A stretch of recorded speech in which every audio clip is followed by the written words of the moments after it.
So, magandang araw. Gagawa ulit tayo ng video. Siguro gagawin ko lang itong 20 minutes. Or depende pa rin.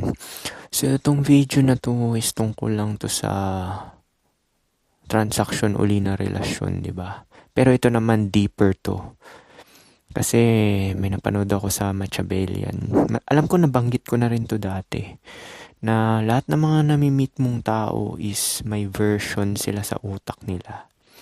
Pero yun yung mahal nila, yung version sa utak nila about sa'yo.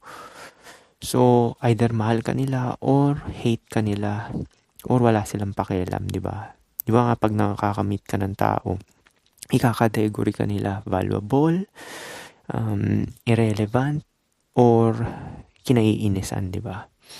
So, yun nga, mapapansin mo na yung mga tao na nakakasalamuha mo kahit kababata mo pa yan. Diba nagkakasundo kayo? Kasi kinategory nila yun tungkol sa kay Aristotle.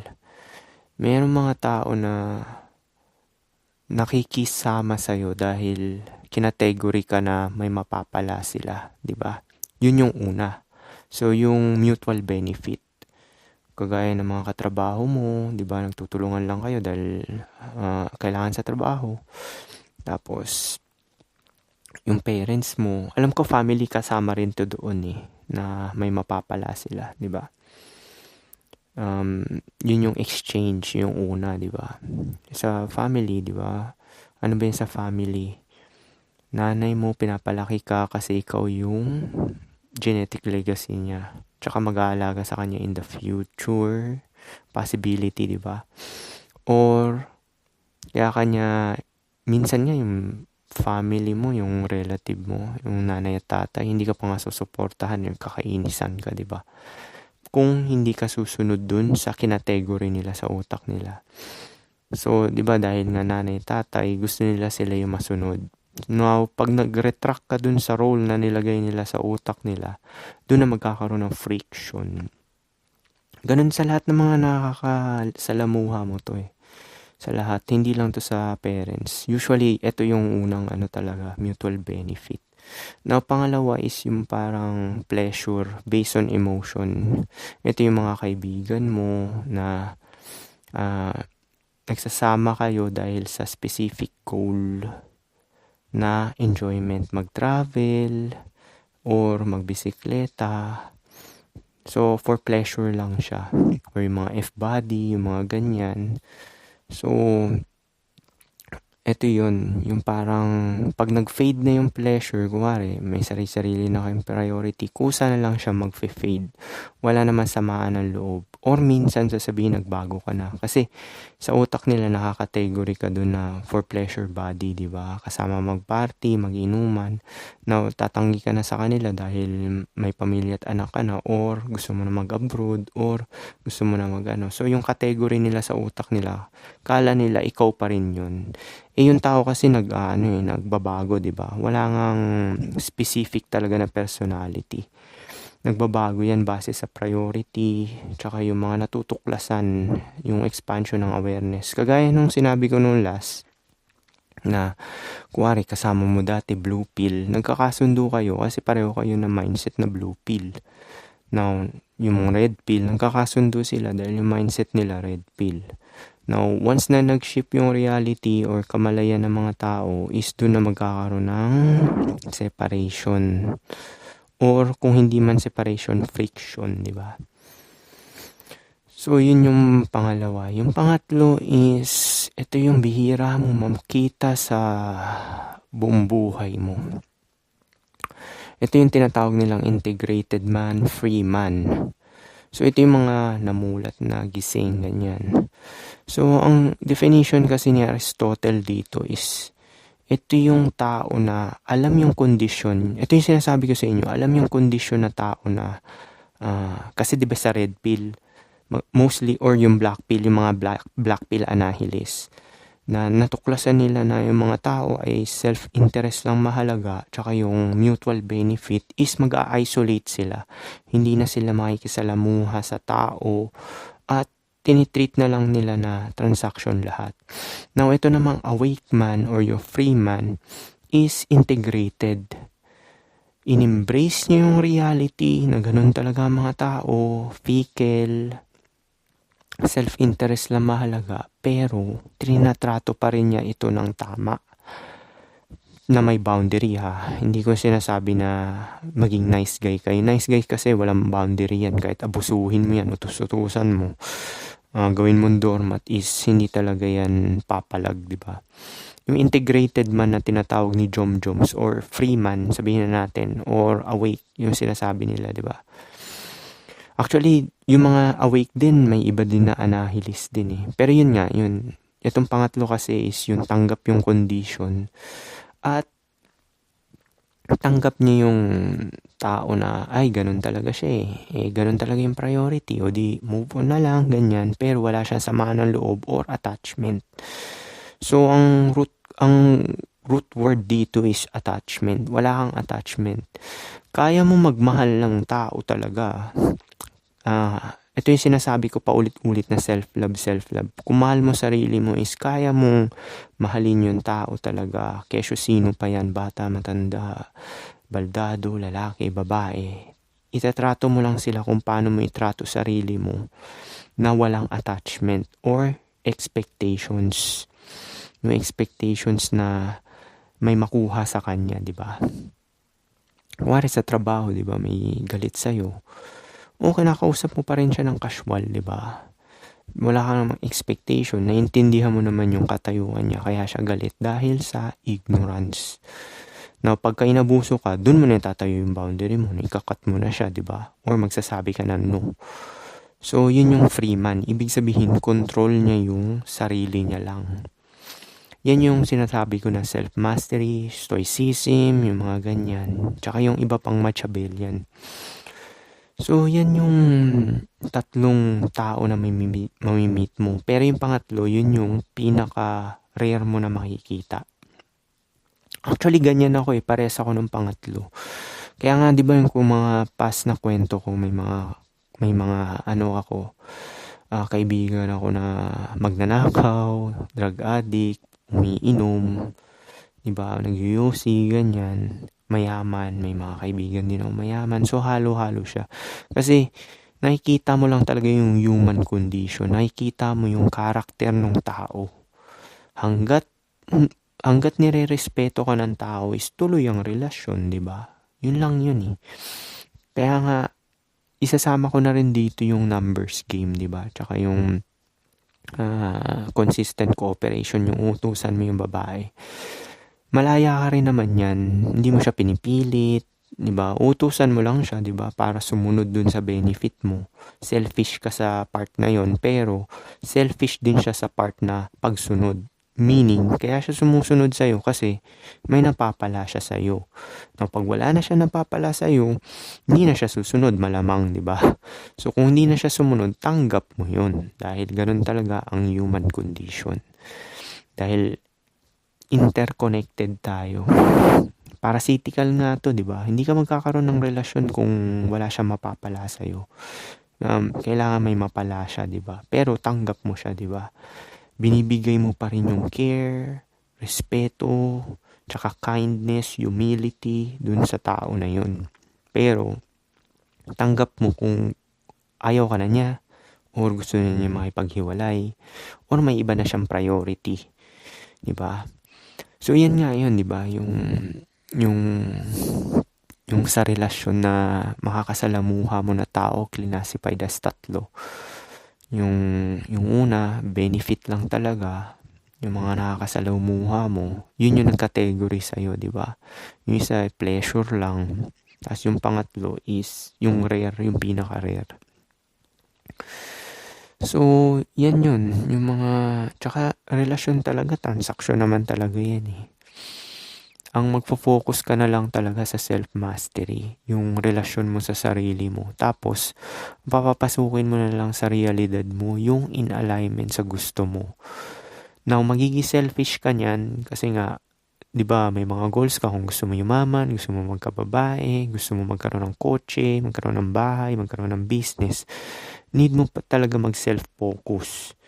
Tsaka yung goals mo, papapasukin mo na lang na tao yung may kinalaman sa mission mo or goals.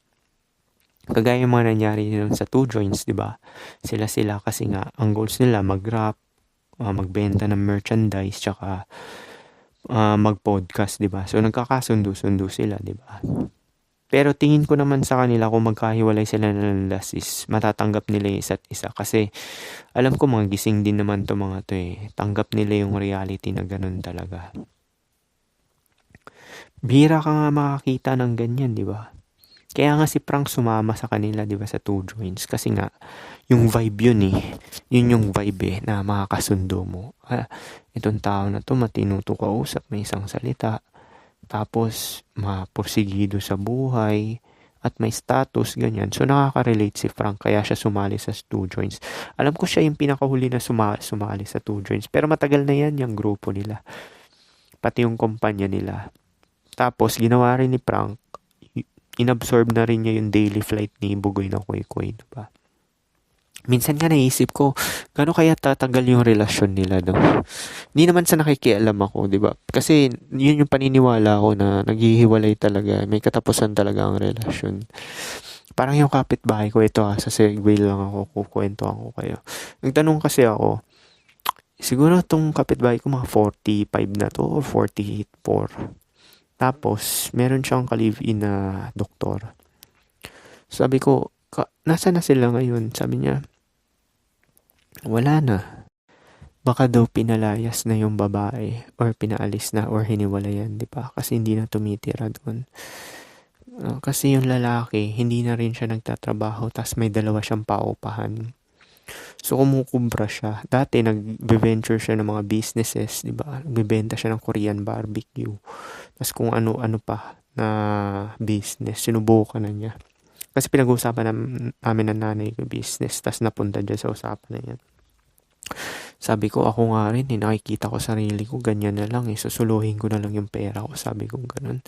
Kasi nga, naisip ko yung babae, sasama lang naman talaga sa'yo yan kung may mapapala ka. Ibig sabihin, yung bulk ng responsibility talaga sa'yo talaga as a lalaki. Siyempre kung wala siyang bahay, di ba, tsaka paupahan, hindi siya kukubra ng 200 to 300 a month, di ba? Hindi naman siya sasamahan nung doktora na kasama niya, di ba? So, ayun, siguro, dinump na niya yun kasi nga, parang shoulder niya yung burden, yung libre na tira sa bahay. Tapos, anong gagawin ng babae? Sinabi ko na rin yun sa nanay ko anong gagawin ng babae? Pagluluto ka lang, tas bembang lang yung ano. Kung malakas ako, kaya ko naman magluto mag-isa sa totoo lang Magluluto ako ng 1 oras, good for 5 days na yun, i-rep ko na lang, tas microwave na lang, di ba? Which is yun din yung ginagawa ko ngayon dito.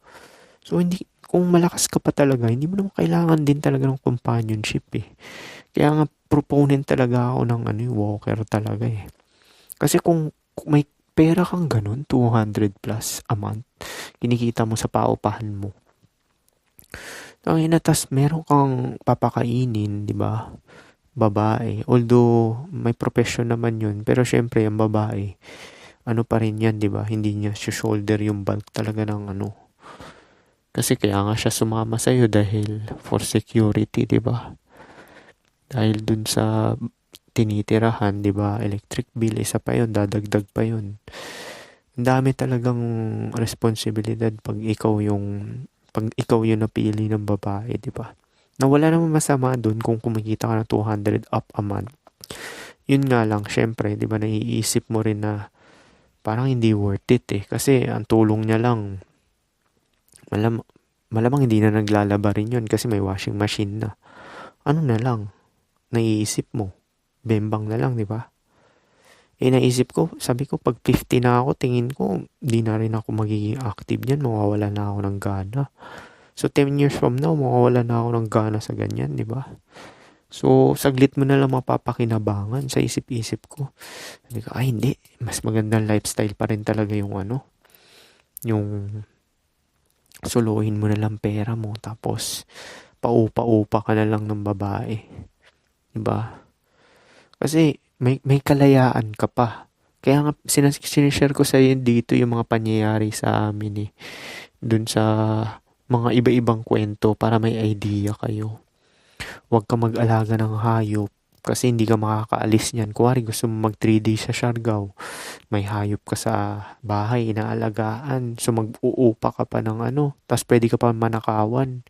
Kuwari yung inupahan mong tao, tumitira sa bahay mo, pwede ka pa nakawan, di ba? Huwag ka rin mag-alaga ng halaman kasi yung nanay ko nag-alaga ng halaman. Alam mo tuwing everyday nagdidilig ako. Kahit ngayon, nung umuwi ako last year, yun yung sabi ko, pero wisyo to, hindi ako makahassle. Sabi kong ganun. Which is yun nga, umuwi nga ako, hindi nga talaga ako makahassle kasi napapagod ka na sa trabahong bahay. Biruin mo, may 2 aso, tapos nalalagas yung balahibo. So everyday ka nagwawalis, tapos sabay, yung halaman, dinidiligan mo everyday. Kaya ito yung sinishare ko sa inyong lessons na huwag kayo mag-alaga ng halaman, hayop. Pati nga bata, perwisyo sa totoo lang eh. Isa rin yan kaya ayoko mag-alaga ng bata. Perwisyo talaga yan.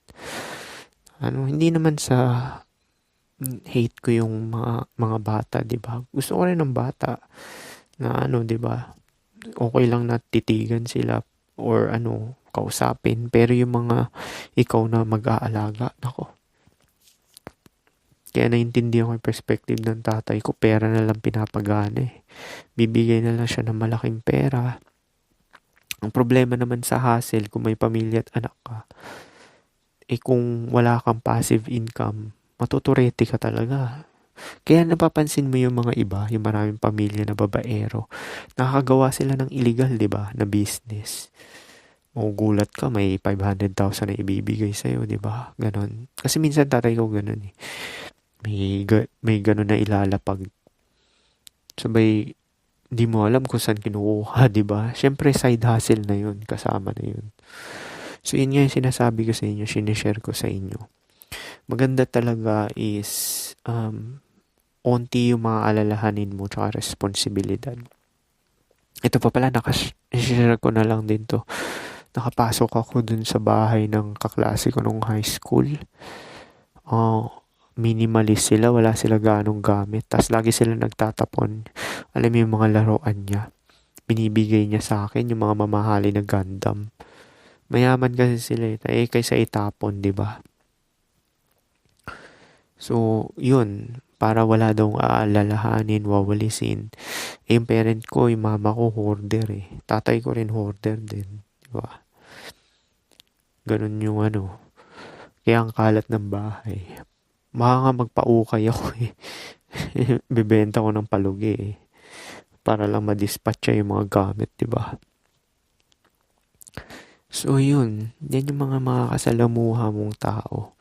Actually, sumegway ako, pero parte pa rin siya dun sa topic, diba? Kasi yung mga kapamilya mo, tapos yung kwento ko nga sa inyo ng kapitbahay ko na ganun, na yung relasyon talaga is mutual benefit. Bihira ka lang makakita na tao na pag nagkahiwalay kayo is walang samaan ng loob. Ako ganun, wala kayong makikitang sama ng loob sa akin. Kung magkahiwalay man tayo ng landas or hindi kita nagustuhan dahil red flag ka, di ba? Ibig sabihin, bad influence ka. Wala akong sama ng loob. Iniisip ko ako may kaaway ako eh. Wala eh. Wala akong iniisip na parang dinadamdam, yung parang ganun. Sa totoo, wala akong naiisip na gano'n. Yung kinaiinisan ko talaga simula bata. Nagdadamdam. Wala kasi malaya na yung utak ko eh. Tanggap ko yung human condition. Sinishare ko rin to sa inyo para hindi kayo mag-suffer. Kasi biruin mo, may kinaiinisan ka or kinaiingitan. Sino nagsasuffer doon? Diba? Ikaw. Ikaw magsasuffer doon, diba?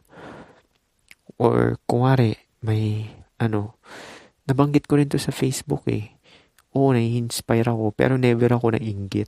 Na-inspire ako dun sa tao na, ang tanong ko lagi, kasi tinitingnan ko ngayon yung mga mayayaman na Gen Z. Ang tanong, paano nila nagagawa yan? Yung pala online na pala ngayon, kaya sila yung mayaman. Sabi ko, ang galing nila, nakaka-inspire talaga sila, Ang sarap din gayahin. Actually, gagayahin ko rin talaga yan. Gagayahin ko rin yung mga ginagawa nila. tatry mo lang at least na-try mo sa buhay mo, di ba? Either maging successful ka man or hindi. At least na-try ko. Pati yung pag na numbers game, yung cold approaches sa kalsada, tangina, almost 80 na pala, no? Wala pa rin. Almost 80, tas 4 pa lang yung binigyan ko na number. Kasi direct nga ginagawa ko. Sinasabihan ko na na sexy, ganun. Para magkaalaman na kung ano yung reaction nila, di ba? Hindi ko muna binabanggit yung share intimacy, ganun. Hindi ko muna binabanggit yun. Test lang muna. Bali yun. Yun yung mga makakasalamuha mo sa buhay mo. Pero, itong malupit dito basta 3 nabanggit ko. Yung version sa utak nila is yun talaga yung paninindigan nila. Kaya nga pag may reality shift, pag nagbago, either matuwa sila or kainisan ka.